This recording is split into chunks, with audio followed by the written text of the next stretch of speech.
What's going on, folks? This is Coach Marcus for Pro Fan Talk. We're going to do a live stream real quick. Um, the reason I'm wearing the mask is because that wind was stinky, and I don't want the Eagles to catch anything. I don't want to catch that suspect COVID from that anemic offense that we saw tonight. I don't know what the situation was. I don't know what the reasoning was, but that was just god awful. That was not good. We seem to have trouble getting in sync. And I know people throw that word around a lot, like getting in sync, because I don't think people really understand what that means when you're trying to. It's just like you get into a rhythm. I'm trying to get to the game, the stats for the game. That's what I'm looking. Yeah.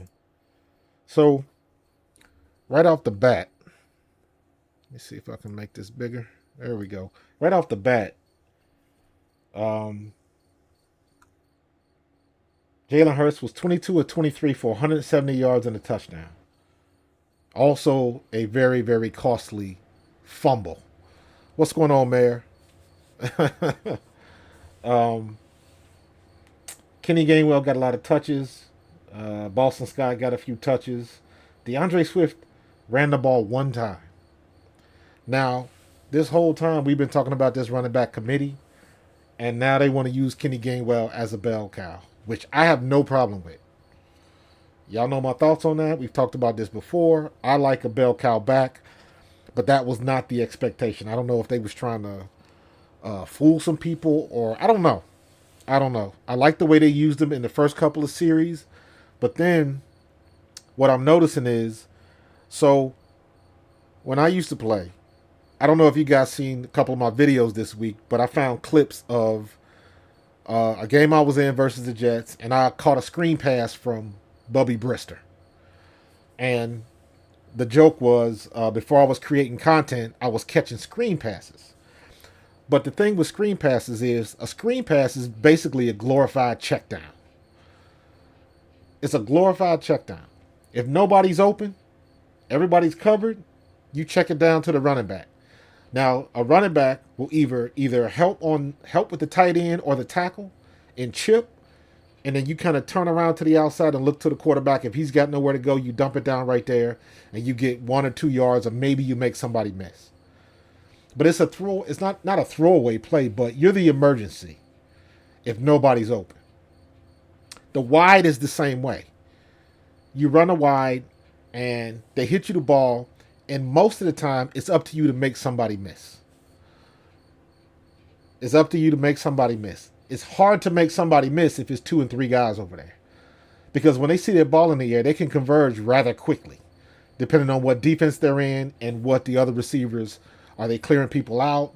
Usually you got a cornerback and a linebacker coming. So even if you make the cornerback miss, you got a big linebacker coming. So you better be on the move.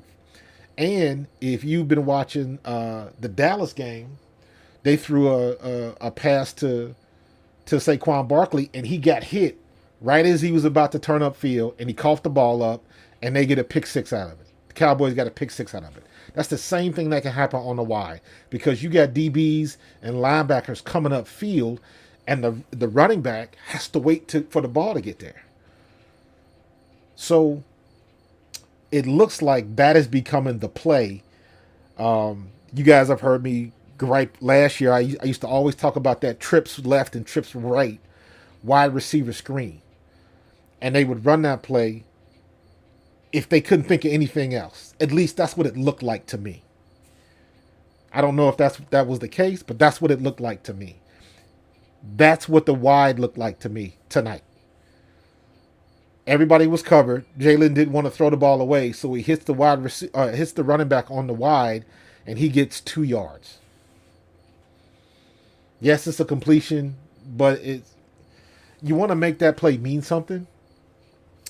Instead of going on a wide, put him on a wheel route so he can challenge that cornerback or that linebacker that's covering, and maybe we can get somebody deep and get a mismatch and beat them deep. So it just I don't know. It just didn't look good. The defense pretty much saved our butts tonight. The defense saved our butts tonight. So you know what? You got to give props to the side. It got dicey a little bit, um, but that's going to happen in a game like that. The guys on the other side of the ball get paid too. So they make adjustments and they see what we're doing and they say, okay, we got plays to counteract this. That's the tit for tat. That's the chess game that you go by. And tonight we lost the chess game. Defense saved our butts, but we lost the chess match. We were going. It was 1st and 10 when the time was running down. It was like 2:50 left in the game. Belichick still had 3 timeouts. So we get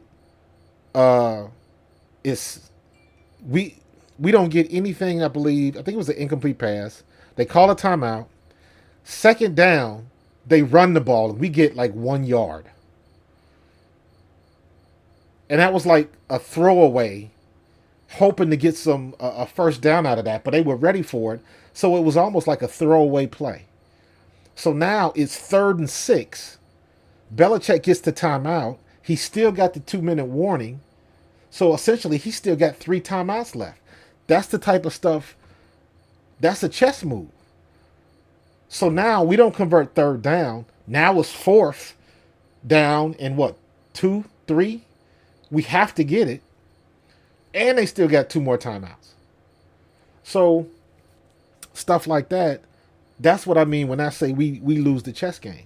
Why didn't you just run a regular play at the line of scrimmage? Why don't you have a pitch play or something to go outside so you can still stay in bounds, run to the wide side of the field or whatever, but do something to clear out one side of the ball so you can at least make the cornerbacks or the defensive ends chase the running back around the corner. I'll take my chances with DeAndre Swift or Kenny Gainwell racing the cornerback or racing the defensive end to the corner. If we only get 2 or 3 yards, or maybe they fall forward and get 3 to 5. You never know, but that's a better play option than trying to run it off tackle. And we don't even run, in my opinion, we don't even run off tackle right. We don't stretch the defensive line off so where a running back can read what's happening and make a cut. We're not even doing that. I think I made my point with the mask, so I'm going to take this off because it's getting hot. But yeah, I wear the mask because that offense was stinky tonight. But we have no stretch plays. We hitting it up in there, and that's good, but we don't have any stretch plays to make the defense move left and right, set up your blocks a little bit, and allow your offensive lineman to get movement. Then you can have your running back read what you have a key read. Usually it's the guard or the tackle on the stretch play, or a tight end, depending on what your formation is. And if your guy gets movement, you hit it tight or you bounce it outside, or you hit it tight, then you bounce it, suck everybody in, and then you try to bounce outside. I've seen that a couple times today. But at least it gives you a better option to let your speed guys get in space and possibly make some things happen. And some of the run plays we were doing, I don't mind Kenny. I think Kenny Gainwell is a very good tackle-to-tackle inside runner for his size. I think he's better than average. But at that particular time, that wasn't the time or the place for it. It just wasn't. You can run somebody outside and just let them know, like, hey, don't go out of bounds. You still got to stay in bounds so we can keep the clock running. And then, of course, when Jalen fumbles, ain't nothing you can do about that. The guy hit him perfectly. Jalen Hurts, you cannot do that. That's on you, bro. As much as I love you, that's on you. And he knows that. He knows that. But the DB just hit him in the perfect spot at the perfect time, and that ball came out. They try to teach that to you, but again, easier said than done. But that DB hit him in the exact right spot. So good on him. But that is why, in situations like that, give the ball to the guys you pay to run the ball. Because my worry was, I thought he got hurt because that was a hit. He took a lick on that one. And I was like, ooh, that's either a shoulder or a rib. Because that's exactly what it looked like. Because usually the ball don't just pop out like that. But he was okay. But I still don't want to put him in danger like that. Let DeAndre Swift race somebody around. Let's see what Penny can do, because Penny's a more explosive, powerful back. We got to be able to use those pieces, and I don't think we did tonight. Uh, was got Dallas Goddard on timeout? I don't know. We didn't use him, so I know everybody's quoting what they saw on the broadcast, where there was two big plays where they just missed Dallas Goddard, and I understand that, but we got to draw up some plays where he is the intended receiver. That's what we got to do. He can't be the third option. Devontae and AJ, they're going to get theirs every game. But when you got a weapon like Dallas Goddard, you got to use them, period. Point, period, end of paragraph. You got to use them. And it's a mistake every time we don't. You heard what I said about Swift. They should have used them more. I don't know why they didn't. I don't mind Gainwell, but just mix it up a little bit. Get the mismatches on, lining up against linebackers and stuff like that. Use them. Let's see what we got. We got to have more in the playbook for our running backs, other than throwing the screens right in the middle of the field. I mean, set something up for a screen. Don't just dump it off to the running back for a check down and he's got to try to shake the linebacker and the linebacker's already coming upfield. That's very difficult to do. And usually the linebackers got help in a situation like that. So it's not just shaking one person. It might be shaking two or three. So, oh my God, the Giants are getting drugged 26-0. But, screenplays are the new panic play. And what have I always been saying? What have I always been saying? You gotta stay healthy. You gotta stay healthy. You gotta stay healthy. Nakobe Dean is down already. He was walking out of the stadium with a boot. So I don't know. Clearly he's not gonna play on Thursday. So now you guys have been hearing me say that Christian Ellis was our dark horse. He's my dark horse. That means nobody expected him to do what he's about to do. Well, guess what? He's starting now. He's got the green dot, so he's the quarterback on the defense. I didn't think Zach Cunningham looked great. He didn't look bad. He was just average. But I'm expecting more out of him, so we'll see. I just think the offense let us down today. But Bradbury, I didn't hear anything about him. It looked like he busted his lip when he walked off the field. So I don't know. I don't know what the situation is. Maybe he had a concussion. And if he does have a concussion, he probably won't play on Thursday. So we might see Sidney Brown sooner than later. Edmonds, I don't know what the deal is with him. I didn't think he looked that great. Josh Jobe, I guess, was okay. I'm going to have to go back and watch the tape.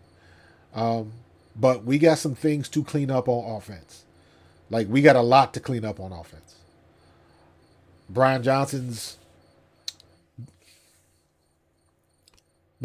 strategy didn't impress me. And I don't know if strategy is the right word. Because I don't know if it was Jalen Hurts changing things at the line of scrimmage, or if it was just the play calling was just very pedestrian at best. No wild plays. We took, 2 shots down the field?